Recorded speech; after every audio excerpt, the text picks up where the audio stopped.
Will the Nuggets advance to the second round of the playoffs tonight? This is your Denver Sports Daily for May 1st.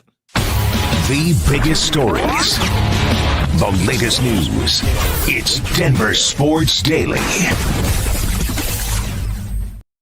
It's Nuggets game day, and this is by far the biggest one of the season so far. Now, the Nuggets can advance to the second round if they get a win against the Clippers in LA tonight. Now, these teams have been going back and forth. It's a 3-2 series, and those are always fun to watch.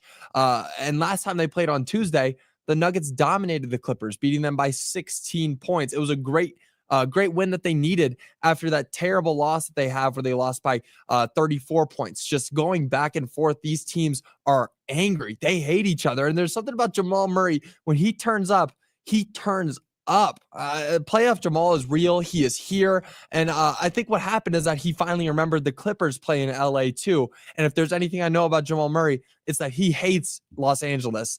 Now, that game, of course, that last game, that win was carried by Jamal Murray, who put up 43 points, along with Nikola Jokic, who posted a triple-double, and Russell Westbrook's 21 points off the bench. It was a great team effort.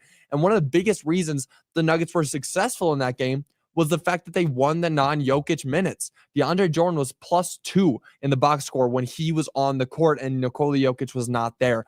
That's great. That's not something that you see ever. Even in the regular season, you don't see the Nuggets winning the non-Jokic minutes because they don't function the same way.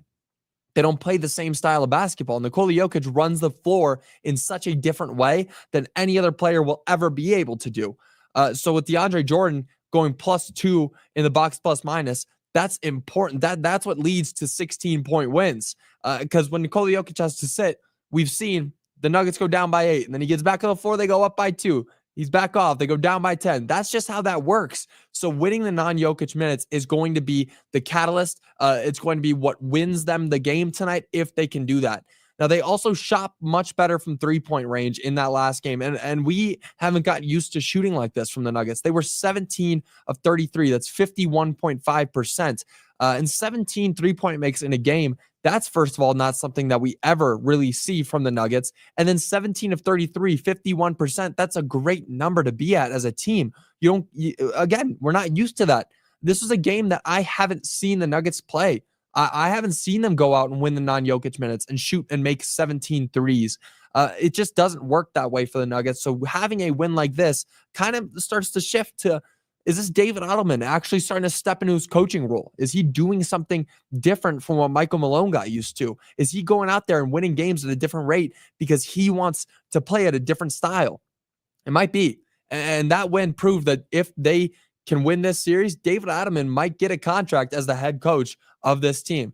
Now, they did a great job also slowing James Harden down in their last matchup, holding him to only 11 points on 3 for 9 shooting, and that's Christian Brown there playing great defense. You know, we've been talking about this series. James Harden's going to get his. He's going to go out and score 20 points every game. He doesn't have to. He clearly doesn't have to. Christian Brown can lock in and play great defense, and he did it. He already did it.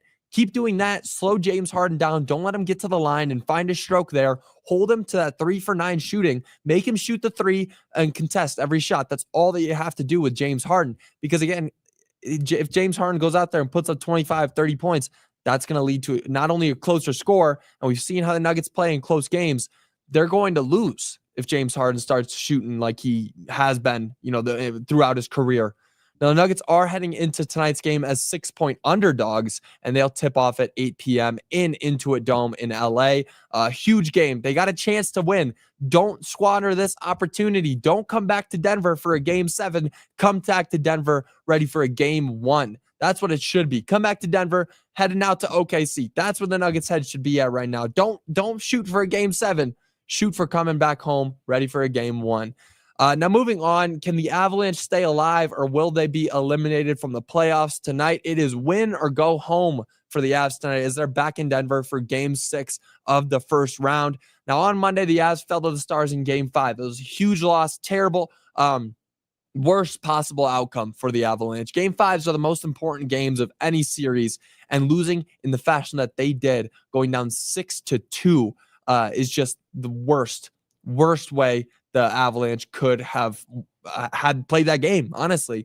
Now, it sucks to admit it, But that loss falls mostly on Mackenzie Blackwood, letting up 5 goals and saving only 13. That's a terrible ratio.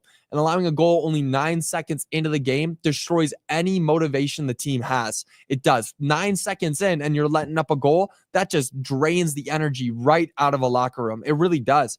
Now, luckily, the Avs are back at home tonight. So far, they've split their record at home in this series, but their only loss comes from a 2-1 overtime finish in Game 3. And that's the kind of stuff that we're not used to seeing from the Avs, only putting up 1 point and losing in overtime. And that's because of how good the Stars goalie is. Ottinger is a great goalie. He's been out there mostly stopping the Avs from scoring what they usually do in the did in the regular season.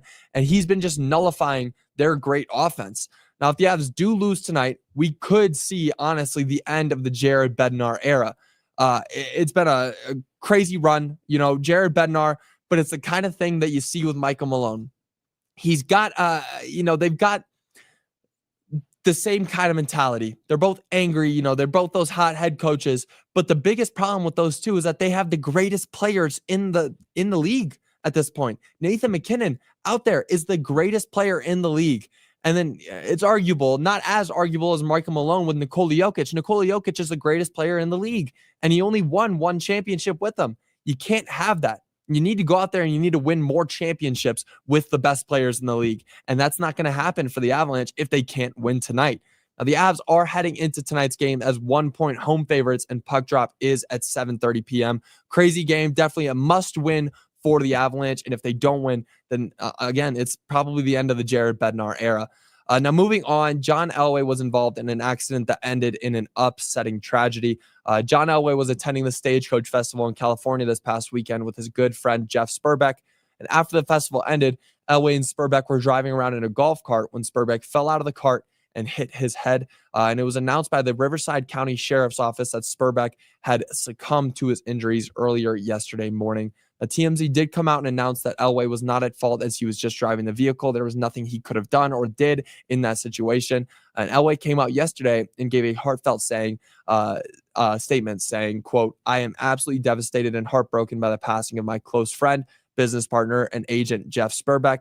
There are no words to truly express the profound sadness I feel with the sudden loss of someone who has meant so much to me. My heart and my deepest sympathies go out to Jeff's wife, Corey, his children, Carly, Sam, and Jackson, and anyone who knew and loved him. Jeff will be deeply missed for the loyalty, wisdom, friendship, and love he brought into my life and the lives of so many others." Obviously, a tragic story and a terrible way to end what was likely a great weekend up until that point. You're at Stagecoach, you're having a great time, and then an accident like that happens. It's just terrible and tragic and tragic.